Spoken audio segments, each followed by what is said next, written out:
মধ্যে আল্লাহ তাআলার দ্বীন কায়েমের ব্যাপারে শত বাধা আসে, আল্লাহ তাআলার এই জমিনের মধ্যে আল্লাহর কোরআনের কথা বলতে শত বাধা আসে, আল্লাহর এই জমিনের মধ্যে কোরআনে আইন বাস্তবায়ন করতে শত বাধা আসে, আমরা বলবো শত বাধা উপেক্ষা করে আল্লাহর এই জমিনের মধ্যে আল্লাহর দ্বীনকে প্রতিষ্ঠা করে দেখাবো ইনশাআল্লাহ। তলোয়ার বাকাট হো কে নাকাল ময়দানে আসির, তলোয়ার बकट हो के नकल मैदान आसिर, दुश्मन की मुकाबिल तो लगा नारे तकबीर, दुश्मन की मुकाबिल तो लगा नारे तकबीर। तू मर्द मुसलमान हो तो मर्द मुसलमान, तो मर्द मुसलमान हो तो मर्द मुसलमान, एक हाथ में तलवार तो एक हाथ में कुरान। अल्लाहु আকবার। প্রিয় ভাইরা আমার, একটু লক্ষ্য করে শুনুন, বুঝার চেষ্টা করেন। মুসলমানদের ইতিহাস সাক্ষী রেখে বলছি, মুসলমানরা একটা সময় একেবারে জীর্ণ শীর্ণ ছিল, তাদের কোনো অস্ত্র ছিল না, টাকা পয়সা ছিল না, জনসংখ্যা কম ছিল। বিপরীত দিক থেকে কাফের বেঈমান তারা ছিল সংখ্যাগরিষ্ঠ, তারা ছিল অস্ত্রে শস্ত্রে সজ্জিত। এরকম সবল দলের সাথে মুসলমানরা যখন এক হাতের মধ্যে ভাঙ্গা তরবারি নিয়ে আল্লাহু আকবারের ধ্বনি দিয়ে যখন ময়দানে অবতরণ করেছেন, মুসলমানরা এই চিরবিজয়ের সুফল অর্জন করেছিল। হাসরের ময়দানে যে সমস্ত লোকদের ব্যাপারে বলা হবে তোমরা জাহান্নামী, এই জাহান্নামীরা জাহান্নামে যাওয়ার পিছনে কারণ থাকবে দুইটা। কয়টা? দুইটা। আল্লাহ রাব্বুল আলামিন বলেন, ইয়াতাসাআলুনা আনিল মুজরিমিন মা সালাকাকুম ফি সাকার ক্বালু লাম নাকু মিনাল মুসাল্লিন ওয়ালাম নাকু নুতঈমুল মিসকিন। আল্লাহু আকবার। আল্লাহ রাব্বুল আলামিন বলেন, হাসরের ময়দানে জাহান্নামীদেরকে লক্ষ্য করে প্রশ্ন করা হবে, হে জাহান্নামীরা, কি ব্যাপার? জান্নাতের এত সুন্দর নাজ নিয়ামত ছেড়ে কেন তোমরা এই জাহান্নামের মধ্যে পড়ে আছো? জাহান্নামীরা নিজেরা উত্তর দিবে, লাম নাকু মিনাল মুসাল্লিন, দুনিয়ার বুকে আমরা নামাজ পড়ি নাই, এই জন্যে আজকে জাহান্নামে পড়েছি। দুই নাম্বার কারণ হবে, তারা বলবে দুই নাম্বার কারণ হলো ওয়ালাম নাকু নুতঈমুল মিসকিন, দুনিয়ার বুকে যারা এতিম অসহায় হতদরিদ্র ছিল তাদেরকে আমরা নিজেরা সাহায্য সহযোগিতা করি নাই, তাদেরকে খাবার খাওয়াই নাই, মানুষদেরকে খাবার খাওয়ানোর জন্য উৎসাহ প্রদান করি নাই। এটা তো বাদ দিলাম, বর্তমান আমাদের সমাজের দৃশ্য হলো তাদেরকে দেওয়া তো দূরের কথা, তাদের যেই হক আছে সেই হকটাও চিন্তাই করে রেখে দেই, ঠিক কিনা? হাজিরিন মুহতারাম ভাইরা আমার, মুসলিম ভাগ্যাকাশের একজন উজ্জ্বল নক্ষত্র আল্লামা ইমাম শাফিঈ রাহমাতুল্লাহি আলাইহি তিনি বলেন, কোন মানুষ যদি কোরআনুল কারীমের সর্বকনিষ্ঠ একটি সূরা সূরাতুল আসরকে নিয়ে যদি গভীর চিন্তা ভাবনা করে এবং নিজের জীবনে এই সূরাটাকে বাস্তবায়ন করার জন্য চেষ্টা করে, ওই ব্যক্তির হেদায়েত পাওয়ার জন্য এই সূরাটাই যথেষ্ট।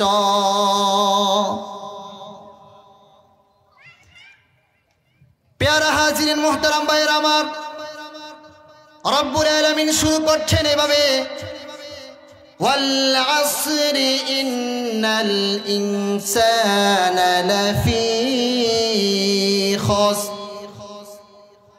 ওয়াল আসর, এই আসর, আল আসর এর শুরুতে একটা ওয়াও আছে। এই ওয়াওটা হলো আরবি ব্যাকরণবিদদের বিবেচনায় ওয়াওয়ে কসমিয়া। আল্লাহ কসম করেছেন, সাধারণ কোনো ব্যাপার নয়। প্রিয় বন্ধুরা আমার,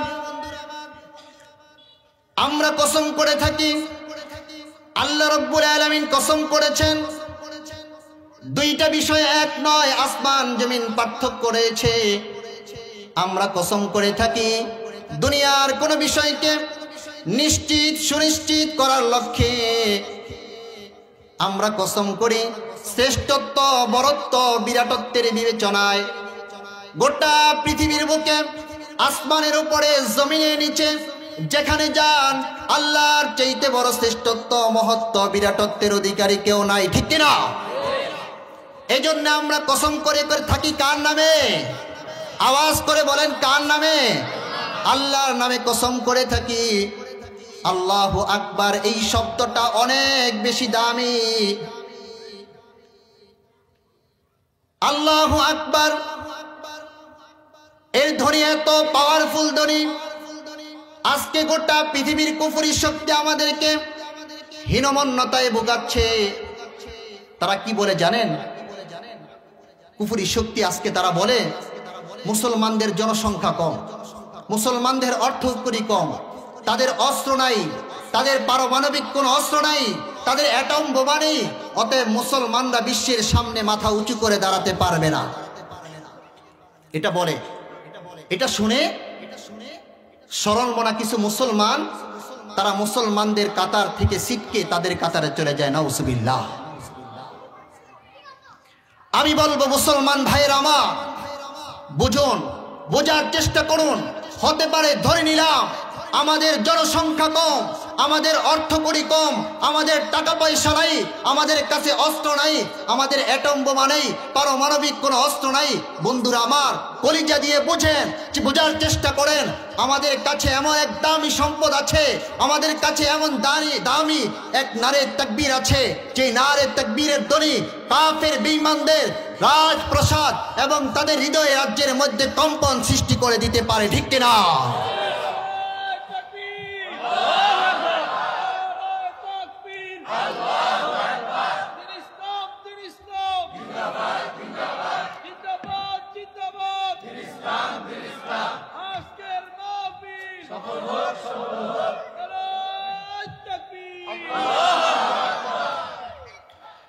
तलवार बकट हो के नकल मैदान आसीर, तलवार बकट हो के नकल मैदान आसीर, दुश्मन की मुकाबिल तो लगा नारे तकबीर, दुश्मन की मुकाबिल तो लगा नारे तकबीर। तो मर्द मुसलमान हो तो मर्द मुसलमान, तो मर्द मुसलमान हो तो मर्द मुसलमान, एक हाथ में तलवार तो एक हाथ में कुरान। अल्लाहु আকবার।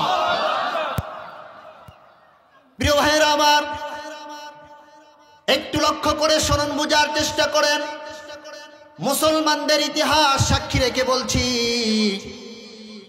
মুসলমানরা একটা সময় একেবারে জীর্ণ শীর্ণ ছিল, তাদের কোনো অস্ত্র ছিল না, টাকা পয়সা ছিল না, জনসংখ্যা কম ছিল। বিপরীত দিক থেকে কাফের বেঈমান তারা ছিল সংখ্যাগরিষ্ঠ, তারা ছিল অস্ত্রে শস্ত্রে সজ্জিত। এরকম সবল দলের সাথে মুসলমানরা যখন এক হাতের মধ্যে ভাঙ্গা তরবারি নিয়ে আল্লাহু আকবারের ধ্বনি দিয়ে যখন ময়দানে অবতরণ করেছেন, মুসলমানরা এই চিরবিজয়ের সুফল অর্জন করেছিল।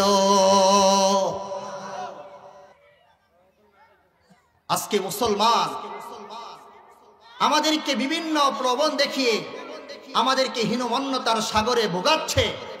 মুসলমান আমরা হতে পারি টাকা পয়সা নাই, কিচ্ছু নাই, কিন্তু যখন আমরা বুকের মধ্যে ঈমানি চেতনা লালন করে যখন ময়দানে নারে তাকবীর বলে অবতরণ করি, তখন সমস্ত কাফের বেঈমানরা রাজপথ ছেড়ে পালাতে বাধ্য হয়েছিল, ঠিক কিনা? মুসলমানদের ইতিহাস কিন্তু সাধারণ ইতিহাস না, কিন্তু আমরা আমাদের সেই সমস্ত চেতনা সব ভুলে গিয়েছি। প্যারা হাজিরিন মুহতারাম বন্ধুরা, বলতেছিলাম আল্লাহু আকবার এটা অনেক দামি সম্পদ, অনেক দামি সম্পদ, যার কারণেই তো মুসলমান ভাইরা আমার যখন আমাদের ঘরের মধ্যে কোনো সন্তান জন্ম লাভ করে তখন মুসলমানেরা আল্লাহু আকবার আযান এবং ইকামতের মাধ্যমে আল্লাহ তাআলার শ্রেষ্ঠত্ব বরত্ব বিরাটত্বের কথা ওই শিশু সন্তানের কানের মধ্যে শোনায় দেন, ঠিক কিনা? এবং বাকি জীবনটা পরিচালনা করার ক্ষেত্রে কখনো নামাজের মধ্যে, কখনো সালাতের মধ্যে, কখনো তেলাওয়াতে কোরআনের মধ্যে, কখনো ইসলামিক কনফারেন্সের মধ্যে আল্লাহ তাআলার শ্রেষ্ঠত্ব বরত্ব বিরাটত্বের কথা আলোচনা করতে করতে শুনতে শুনতে তাদের জীবনটা পরিচালনা করে। এমনকি জীবনের শেষ সময় যখন চিরবিদায় করে দেওয়ার জন্য সালাতুল জানাজা এর ব্যবস্থা করা হয়, ওই সালাতুল জানাজা এর মধ্যেও আল্লাহ তাআলার শ্রেষ্ঠত্ব বিরাটত্ব মহত্বের কথা শুনাইতে শুনাইতে তাকে চিরবিদায়ে কবরস্থ করে দেওয়া হয়। এই জন্য আল্লাহু আকবার, আল্লাহু আকবার অনেক মর্যাদাওয়ালা এবং অনেক পাওয়ারফুল এক তাকবীর। প্রিয় ভাইরা আমার, এবার আপনাদের মাঝে একটা প্রশ্ন হয়, যদিও আপনারা করেন না, আমি করছি এবং আপনাদেরকে উত্তর দিয়ে দিচ্ছি। আপনারা বলবেন, হুজুর কিছুক্ষণ আগে তো শুনলাম আমরা কসম করি শ্রেষ্ঠত্ব মহত্ব বিরাটত্বের বিবেচনায় যেহেতু আল্লাহর চাইতে বড় কেউ নাই, এজন্য আমরা আল্লাহর নামে কসম করে থাকি। এখন তো আমরা দেখছি আল্লাহ তারা নিজেই কসম করছেন, তো আল্লাহর চাইতে বড় তো যেহেতু কেউ নাই, তো আল্লাহ যখন কসম করেন তখন কসম করেন কিসের নামে? প্রশ্ন হয় কিনা? আওয়াজ করে বলেন, হয় কিনা? প্রিয় ভাইরা আমার, একটু লক্ষ্য করে শোনেন, আল্লাহ তাআলা কসম করে থাকেন যেহেতু আল্লাহর চাইতে বড় কেউ নাই, আল্লাহর চাইতে বড় শ্রেষ্ঠত্ব মহত্ব বিরাটত্বের অধিকারী কেউ নাই, এজন্য রব্বুল আলামিন যখন কসম করেন আল্লাহ তাআলা যেই বিষয়ে কথা বলবেন ওই বিষয়ের সাথে যার গভীর সম্পর্ক আছে ওই বিষয় নিয়ে রব্বুল আলামিন কসম করেন। এখানে রব্বুল আলামিন সময়ের কসম করেছেন, যেহেতু সূরা আসরের মধ্যে আল্লাহ রব্বুল আলামিন মানুষের জীবনের সফলতা ব্যর্থতা নিয়ে আলোচনা করবেন, তো মানুষের জীবনের সাথে সময়ের একটা গভীর সম্পর্ক আছে, এই জন্য রব্বুল আলামিন সময়ের কসম করেছেন। কিছু বলবেন না, ঠিকঠাক কিছু বলবেন না। আর কত ঘুমাবে, আর কত ঘুমাবে, তোমার আমার ইমানটাকে নিচ্ছে ওরা ছিনিয়ে, ঠিক কিনা? হে মুসলিম ঘুমিও না আর জেগে ওঠো, ওমর খালিদ আব্বাসী হুঙ্কারে। হে মুসলিম ঘুমিও না আর জেগে ওঠো, ওমর খালিদ আব্বাসী হুঙ্কারে। দেখবে ওদের হৃদয়ে রাজ্যে কম্পন সৃষ্টি হবে, ঠিক না? মুসলমান ঘুমায়েন না ভাই, আর ঘুমায়েন না। অনেক ঘুমিয়েছেন, ঘুমের ঘরে আমাকে হত্যা করে চলে যাচ্ছে। দেশের দিকে একটু চক্ষুটা ভুলিয়ে দেখেন দেশের কি অবস্থা, কি পরিস্থিতি। যাই হোক, সেদিকে আমি যেতে চাচ্ছি না। বলতেছিলাম আল্লাহ তাআলা মানুষের জীবনের সফলতা ব্যর্থতা নিয়ে এই সূরার মধ্যে আলোচনা করবেন। তো এই সূরার মধ্যে যেহেতু মানুষের জীবন নিয়ে আলোচনা করবেন, তো জীবনের সাথে সময়ের একটা গভীর সম্পর্ক আছে, এই জন্য আল্লাহ তাআলা সময়ের কসম করেছে।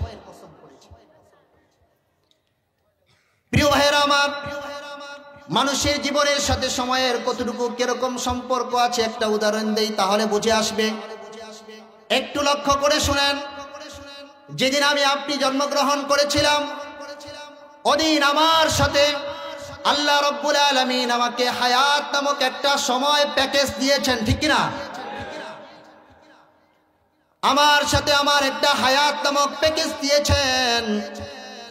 আমার ঘরের মধ্যে যে একটা ঘড়ি ঝুলানো আছে, ওই ঘড়ির কাঁটাটা ঘুরতে ঘুরতে যখন একের কাছে যায় তখন টোন করে একটা আওয়াজ দেয়, যখন দুইয়ের কাছে যায় আর একটা টোন করে আওয়াজ দেয়। যখন তিনের কাছে যায় আরেকটা টোন করে আওয়াজ দেয়।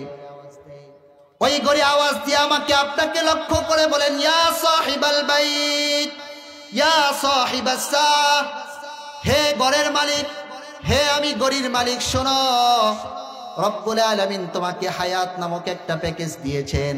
ওই প্যাকেজ থেকে 1 ঘন্টা মাইনাস হয়ে গেল, 2 ঘন্টা মাইনাস হয়ে গেল, 3 ঘন্টা মাইনাস হয়ে গেল। এরকম ভাবে ঘন্টা, মাস, বছর, যুগ অতিবাহিত হতে হতে তোমার জীবনের যে হায়াত নামক প্যাকেজ আছে ওটাও শূন্যের কোটায় চলে আসে, ঠিক কিনা? যখন শূন্যের কোটায় চলে আসা মাত্রই আল্লাহর পক্ষ থেকে ফরমানা জারি হয়ে যায়। মালাকুল মাউত আমার সামনে উপস্থিত হয়ে যায়। মালাকুল মাউতকে হঠাৎ করে আমি দেখি বিস্মিত হয়ে যাই। মালাকুল মাউতকে বলি, ও মালাকুল মাউত শোনো, আমার একটা কাজ বাকি আছে, একটু সময় আমাকে দাও।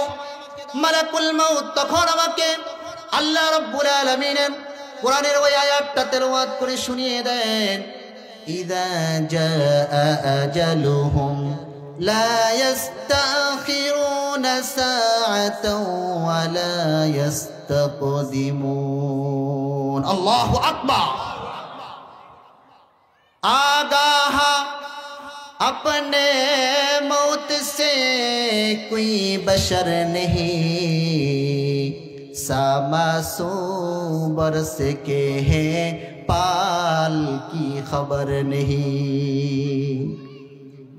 মালাকুল মউত বলেন, আল্লাহর পক্ষ থেকে ফরমানা জারি হয়েছে, বিলম্ব করার সুযোগ নাই। 1 সেকেন্ড আগেও তোমার জান কবজ করা হবে না, 1 সেকেন্ড বিলম্ব করা হবে না।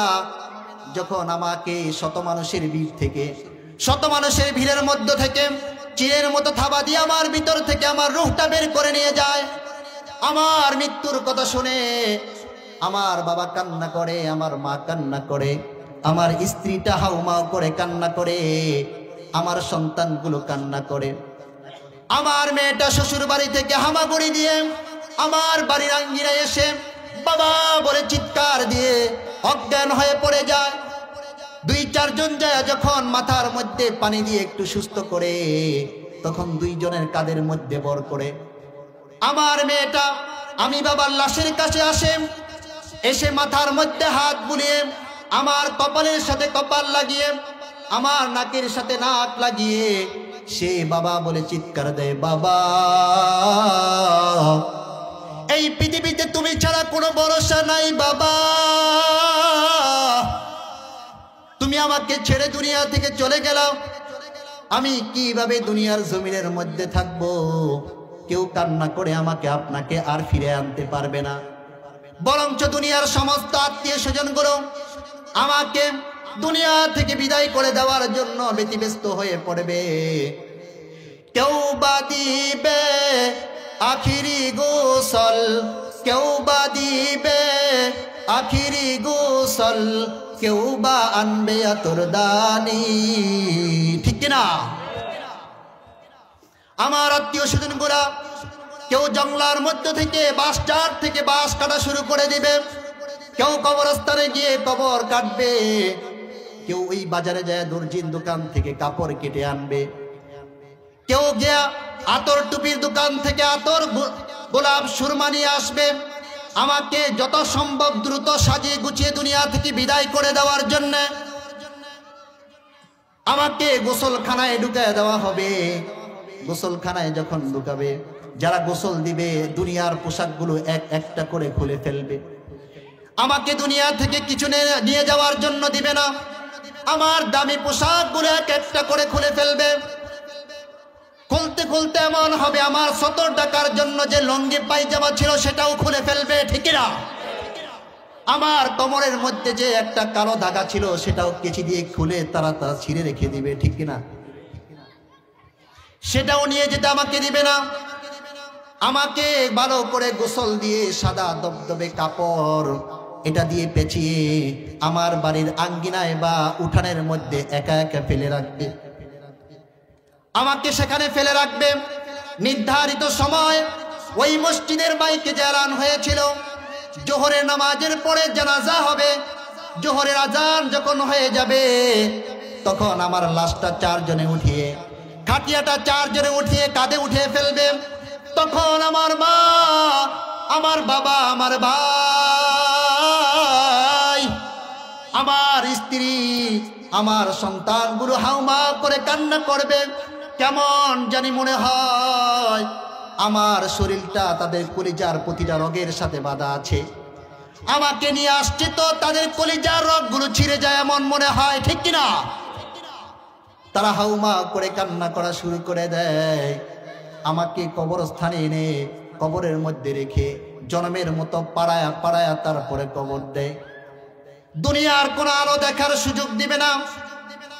চতুর্দিক থেকে একজন বলে ওদিক দিয়ে পাড়া দাও, ওদিক দিয়ে পাড়া দাও, ফাঁকা জায়গা দেখা যায়, দুনিয়ার আলো যাবে, পানি যাবে, যেন না যেতে পারে, ভালো করে পাড়ায়া পাড়ায়া তারপরে কবর দাও।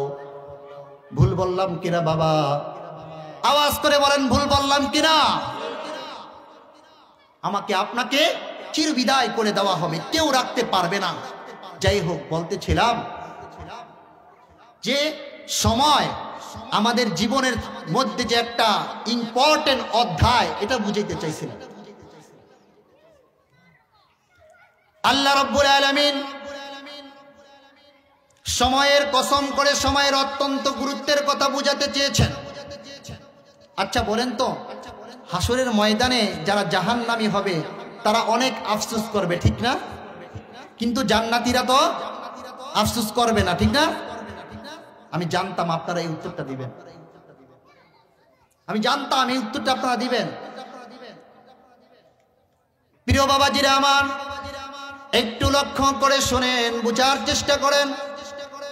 হাসরের ময়দানে জাহান্নামীরা তো আফসোস করবে, জান্নাতি যারা হবে তারাও ব্যাপক হারে আফসোস করা শুরু করে দিবে।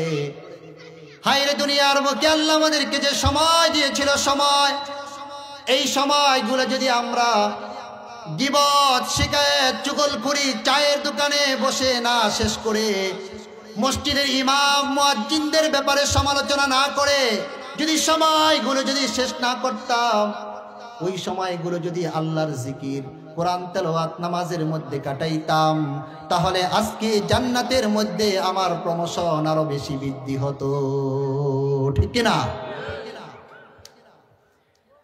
मौत को समझा है गाफिल, मौत को समझा है गाफिल, इख्तिताम जिंदगी दर हकीकत मौत तेरे, इब्तिदाए जिंदगी दर हकीकत मौत तेरे, इब्तिदाए जिंदगी।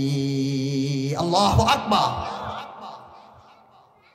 প্রিয় বাবাজিরা আমার, আল্লাহ সময়ের কসম করে বলছেন পুরা পৃথিবীর মানুষ ক্ষতিগ্রস্ততার মধ্যে পড়ে গিয়েছে। তো সময় যাচ্ছে তো গোটা পৃথিবীর মানুষ ক্ষতিগ্রস্ততার মধ্যে পড়ে যাচ্ছে। তবে যাদের মাঝে চারটা গুণ আছে তারা ক্ষতি থেকে বেঁচে যাবে। কয়টা গুণ? চারটা গুণ।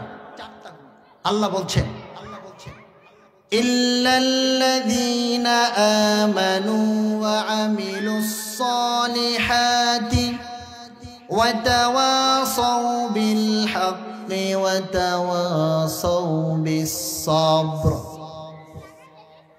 এই চারটা গুণ যাদের মাঝে থাকবে তারা ক্ষতি থেকে বেঁচে যাবে। প্রিয় হাজিরিন ভাইরা, আল্লাহ তাআলার এই কথাগুলো যেন এমন মনে হচ্ছে যে আল্লাহ তাআলা দুনিয়ার পরীক্ষক পরীক্ষার্থীর মতো একটা দৃষ্টান্ত পেশ করছেন, এরকম মনে হচ্ছে। কেমন? দেখেন, দুনিয়ার বুকে এদিক তাকান, কে কি করে এটা দেখার দরকার নেই, আপনার এদিকে তাকান, আমার দিকে মুখ করেন।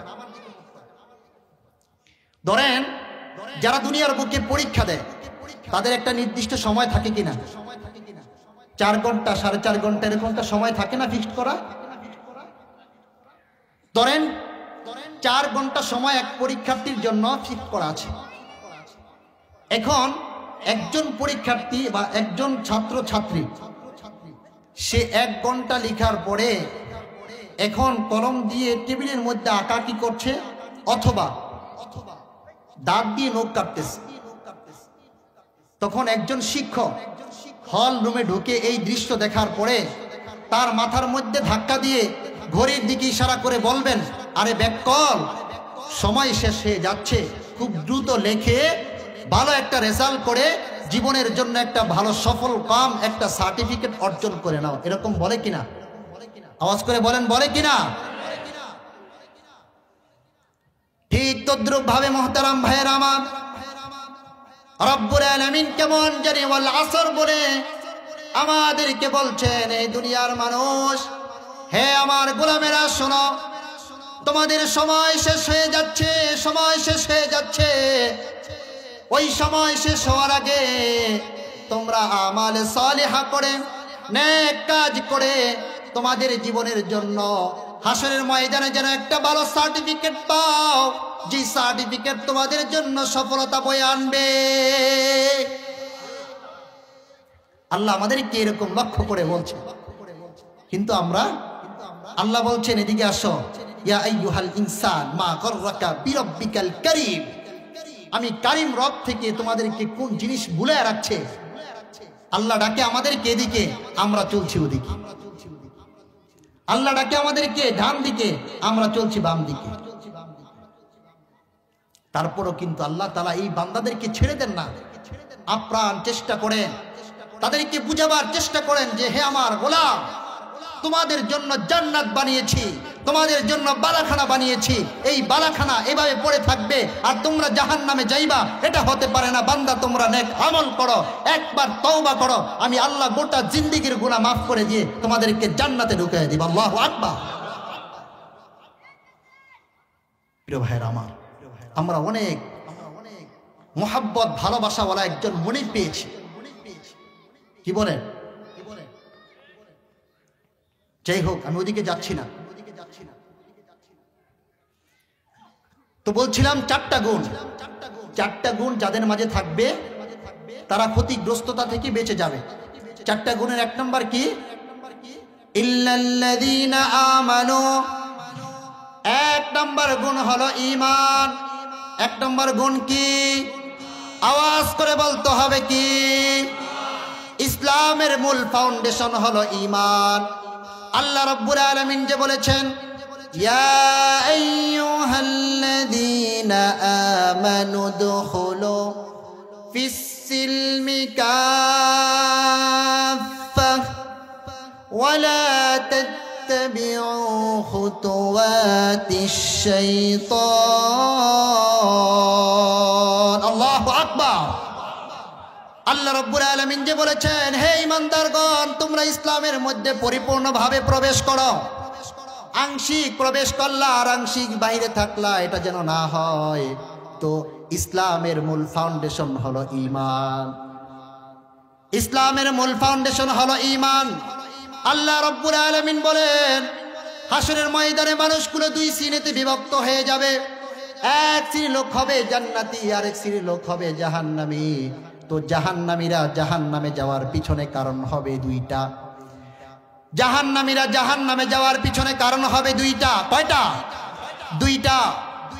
আল্লাহ রাব্বুল আলামিন সূরা হাক্কা এর মধ্যে বলেন, খুযুহু ফাগুল্লু সুম্মাল জাহিমা সাল্লু সুম্মা ফি সিলসিলাতিন দারউহা সাবউনা দিরাআন ফাসলুকু।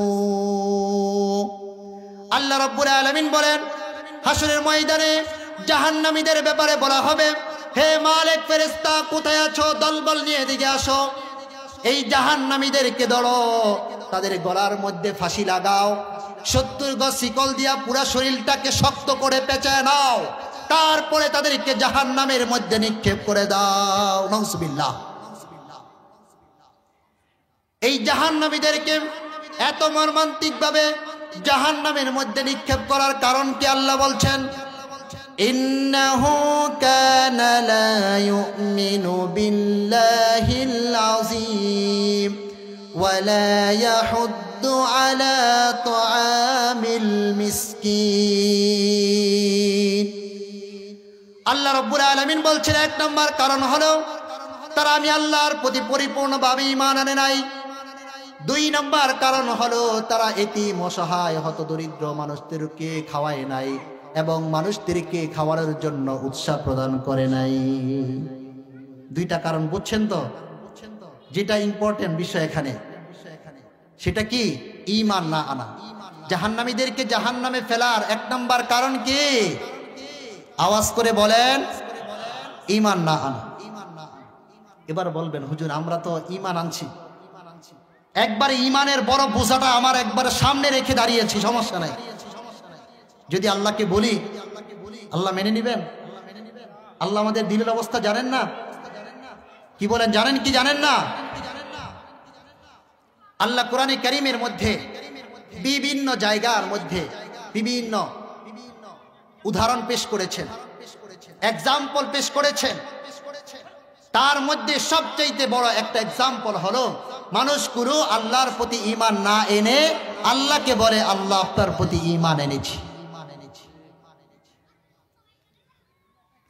আল্লাহ রাব্বুল আলামিন বলেন এই দুনিয়ার মানুষগুলো দুনিয়ার মানুষের সাথে বাটপারি সিটারি রংবাজি মক্করবাজি করতে করতে তাদের এতটা সাহস হয়ে গিয়েছে আমি আল্লাহর সাথেও শেষ পর্যন্ত মক্করবাজি করা শুরু করে দেয়। ঠিক কিনা? দেখেন না অনেক সময় এমন হয় যারা বাংলাদেশে আন্তর্জাতিক চোর, আন্তর্জাতিক চোর, তারা কি একেবারে আন্তর্জাতিক হয়ে গিয়েছে? এক লাফে আন্তর্জাতিক হয়েছে না। তারা একটা সময় 10 টাকা নোট চুরি করত, 100 টাকা, 500 টাকা, 1000 টাকা, 1 লক্ষ টাকা, এরকম ভাবে চুরি করতে করতে এমন হয়েছে শেষ পর্যন্ত বাংলাদেশ ব্যাংক তাদের হাত থেকে নিরাপদ নয়, বাংলাদেশের সংসদ ভবন তাদের হাত থেকে নিরাপদ নয়, এবং কি আল্লাহর ঘর মসজিদও তাদের হাত থেকে নিরাপদ থাকে না। ঠিক কিনা? প্রিয় ভাইয়েরা আমার, বলতেছিলাম আমরা মানুষ আল্লাহর সাথেও মক্করবাজি করা শুরু করে দিই। আল্লাহ সব জানেন। আল্লাহ কোরআনে কারীমের মধ্যে বলেন ওয়া মিনান নাসি মান ইয়াকুলু আমান্না বিল্লাহি ফাইদা উদিয়া ফিল্লাহি জাআলা ফিতনাতান নাসি কাআযাবিল্লাহ ولئن جاء نصر من ربك ليقولن إنا كنا معكم أوليس الله بأعلم بما في صدور العالمين الله أكبر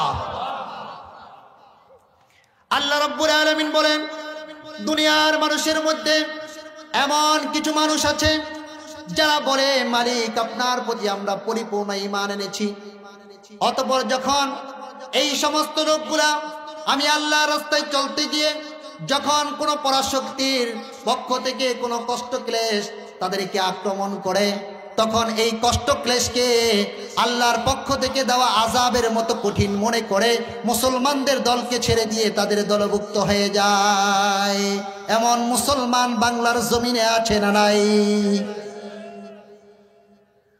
আল্লাহ রাব্বুল আলামিন বলেন এরাই আবার যখন আল্লাহর পক্ষ থেকে নুসরত আসার পরে যারা আল্লাহর পথে ছিল তারা বিজয় হয়, তখন এই সমস্ত মুনাফিক মার্কা তারা বলে ভাই তোমরা তো বিজয় হয়েছ, তোমাদের সাথে আমরা আন্তরিকভাবে ছিলাম, পিঠটা বাঁচাবার জন্য শুধু তাদের দলে ডুব দিয়েছিলাম, এখন যেহেতু তোমরা বিজয় হয়েছ তোমাদের বিজয়ের সুফলের সাথে আমাদেরকেও শরীক করে নাও। এমন মুসলমান বাংলার জমিনের মধ্যে আছে না নাই? আল্লাহ রাব্বুল আলামিন বলেন এরা কি জানে না, তোমরা কি জানো না গোটা পৃথিবীর মানুষের অন্তরের মধ্যে কি আছে আমি আল্লাহ জানি? এটা কি তোমরা জানো না? কি রাজাবাড়ি চরের মুসলমান আপনারা জানেন কি জানেন না? আল্লাহ যে মানুষের দিনের অবস্থা জানেন এটা আপনারা জানেন কি জানেন না? জানেন? আল্লাহ বলছেন আপনারা হয়তো চুপ থাকবেন, আল্লাহ বলেন আমি তোমাদেরকে বলে দিচ্ছি وَلَيَعْلَمَنَّ اللَّهُ الَّذِينَ آمَنُوا وَلَيَعْلَمَنَّ الْمُنَافِقِينَ আল্লাহু আকবার। আল্লাহ রাব্বুল আলামিন বলেন, গোটা পৃথিবীর মানুষের মধ্য থেকে কারা আমি আল্লাহর প্রতি ঈমান এনেছে তাদের অবস্থাও আমি আল্লাহ জানি, আর কারা মুনাফিকি আখলাক অবলম্বন করছে তাদের অবস্থাও আমি আল্লাহ জানি। আল্লাহ সব জানেন।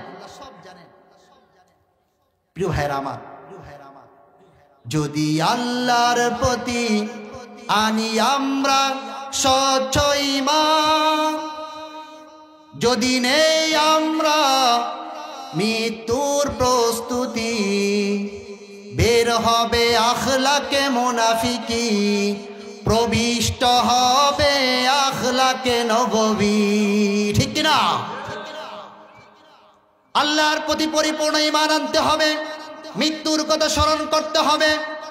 যদি মৃত্যুর কথা আমরা পরিপূর্ণভাবে স্মরণে রাখতে পারি, তাহলে আমাদের ভিতরে মুনাফিকি আখলাক কখনো ঢুকবে না। এবার যদি বলি যে আপনারা কি মৃত্যুর সবসময় প্রস্তুতি নিয়েছেন, সকলে হাত দুটোটা উঠে ফেলবে যে আমরা মৃত্যুর জন্য প্রস্তুতি আছি। কিন্তু দেখা যাবে যে কাজগুলো করা দরকার, এই কাজগুলো একটাও আমাদের মধ্যে নাই। যাই হোক, আমার এলাকার মানুষ তো সকলে, কেউ আমার ভাই, কেউ আমার বাবা, কেউ আমার চাচা, আপনাদেরকে আমি লজ্জা দিতে চাই না। যাই হোক, 2 নম্বর অপশনের কথা, 4টা অপশন মনে আছে তো? 4টা গুণের কথা মনে আছে তো? যে বলছিলাম সময় যাচ্ছে তো মানুষ ক্ষতিগ্রস্ততার মধ্যে পড়ে যাচ্ছে, তবে যাদের মধ্যে 4টা গুণ থাকবে তারা ক্ষতিগ্রস্ততা থেকে বেঁচে যাবে। 4টার একটা গেল, একটা কি? ঈমান। 2 নম্বর অপশন হলো ওয়ামিলুস সলিহাত, নেক আমল করা, আমলে সলিহা করা। একজন মানুষ ঈমান গ্রহণ করার পরে তার জন্য সবচেয়ে নেক আমলের মধ্যে শ্রেষ্ঠ ইবাদত হলো কি? সালাত। কি?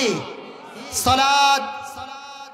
আল্লাহ তাআলা কোরআনে কারীমের মধ্যে বলেন, হাসরের ময়দানে যে সমস্ত লোকদের ব্যাপারে বলা হবে তোমরা জাহান্নামী, এই জাহান্নামীরা জাহান্নামে যাওয়ার পিছনে কারণ থাকবে 2টা। কয়টা? 2টা। আল্লাহ রাব্বুল আলামিন বলেন, ইয়াতাসাআলুনা আনিল মুজরিমিন মা সালাকাকুম ফি সাকার ক্বালু লাম নাকু মিনাল মুসাল্লিন ওয়ালাম নাকু নুতঈমুল মিসকিন। আল্লাহু আকবার। আল্লাহ রাব্বুল আলামিন বলেন, হাসরের ময়দানে জাহান্নামীদেরকে লক্ষ্য করে প্রশ্ন করা হবে, হে জাহান্নামীরা, কি ব্যাপার? জান্নাতের এত সুন্দর নাজ নিয়ামত ছেড়ে কেন তোমরা এই জাহান্নামের মধ্যে পড়ে আছো?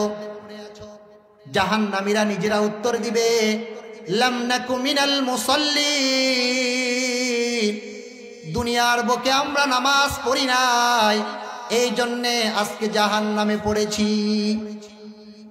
2 নম্বর কারণ হবে, তারা বলবে 2 নম্বর কারণ হলো ওয়ালাম নাকু নুতঈমুল মিসকিন, দুনিয়ার বুকে যারা এতিম, অসহায়, হতদরিদ্র ছিল তাদেরকে আমরা নিজেরা সাহায্য সহযোগিতা করি নাই, তাদেরকে খাবার খাওয়াই নাই, মানুষদেরকে খাবার খাওয়ানোর জন্য উৎসাহ প্রদান করি নাই।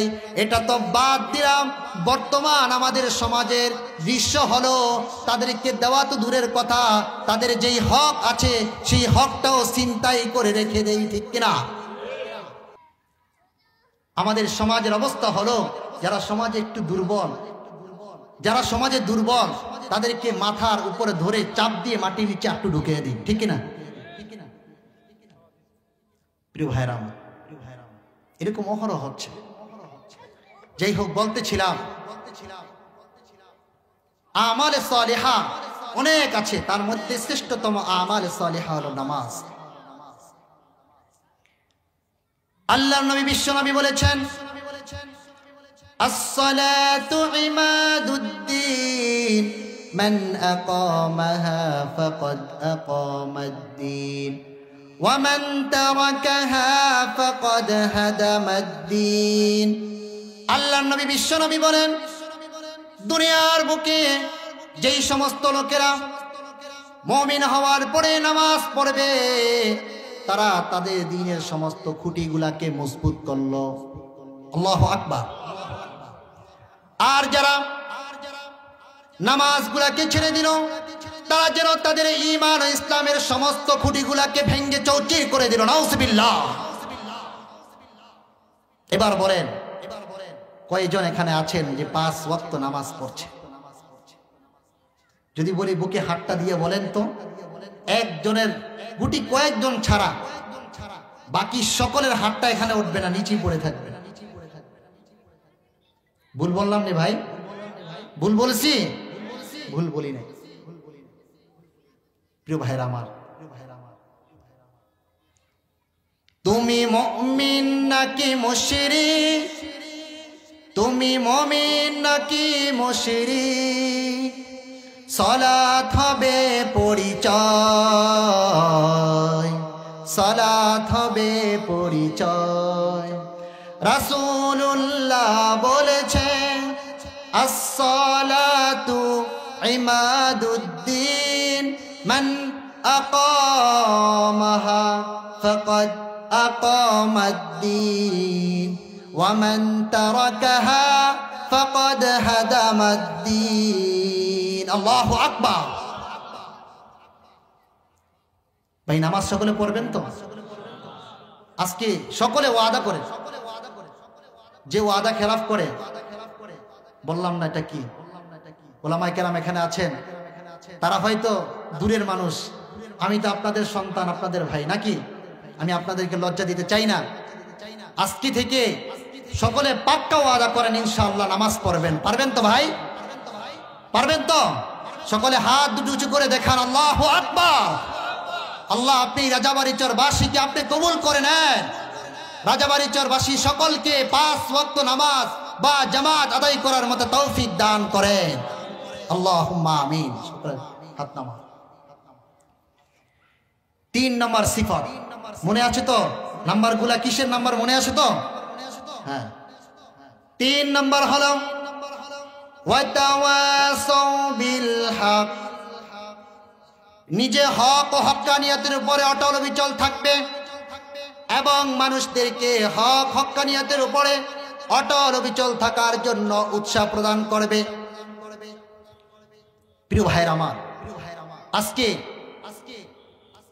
আল্লাহর এই জমিনের মধ্যে আল্লাহ তাআলার দ্বীন কায়েমের ব্যাপারে শত বাধা আসে আল্লাহ তাআলার এই জমিনের মধ্যে আল্লাহর কোরআনের কথা বলতে শত বাধা আসে আল্লাহর এই জমিনের মধ্যে কোরআনী আইন বাস্তবায়ন করতে শত বাধা আসে আমরা বলবো শত বাধা উপেক্ষা করে আল্লাহর এই জমিনের মধ্যে আল্লাহর দ্বীনকে প্রতিষ্ঠা করে দেখাবো ইনশাআল্লাহ সকল বাধার সামনে আমরা সীসা ডালা প্রাচীরের মতো দাঁড়িয়ে যাব পারবো তো মুসলমান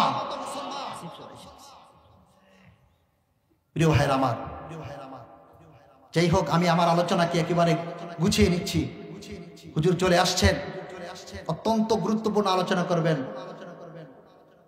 4 নম্বর গুণ 4 নম্বর হলো ওয়াতাওয়াসাউ বিস-সাবর নিজে ধৈর্য ধারণ করবে এবং অপরকে ধৈর্যের উৎসাহ প্রদান করবে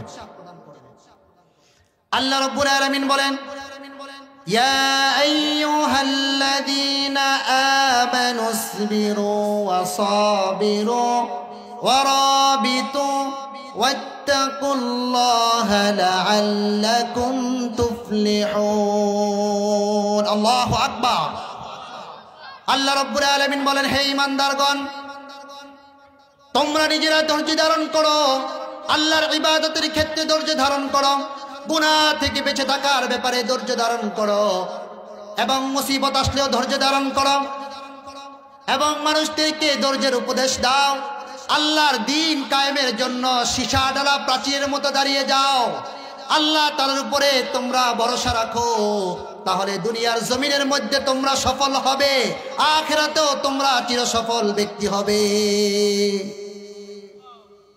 সফল হতে চাননি? সফল হতে চান? আল্লাহ তাআলা সকলকে কবুল করুক। প্রিয় ভাইরা আমার, 4টা গুণ, ক্ষতিগ্রস্ততা থেকে বেঁচে থাকার কয়টা গুণ? 4টা। ঈমান, আমাল সালিহা, নিজে হক হক্কানিয়তের উপর থাকবো, মানুষদেরকে হকের উপদেশ দিব। তারপরে 4 নম্বর হলো নিজে ধৈর্য ধারণ করব এবং ধৈর্যের উপদেশ দিব। পারবো তো ইনশাআল্লাহ? প্রিয় ভাইরা আমার, আমরা এই পৃথিবীতে আসছি, আমরা এই পৃথিবীতে আসছি চিরজীবন থাকার জন্য আসছি। আওয়াজ করে বলেন, চিরজীবন থাকার জন্য আসছি। সকলে চলে যাব।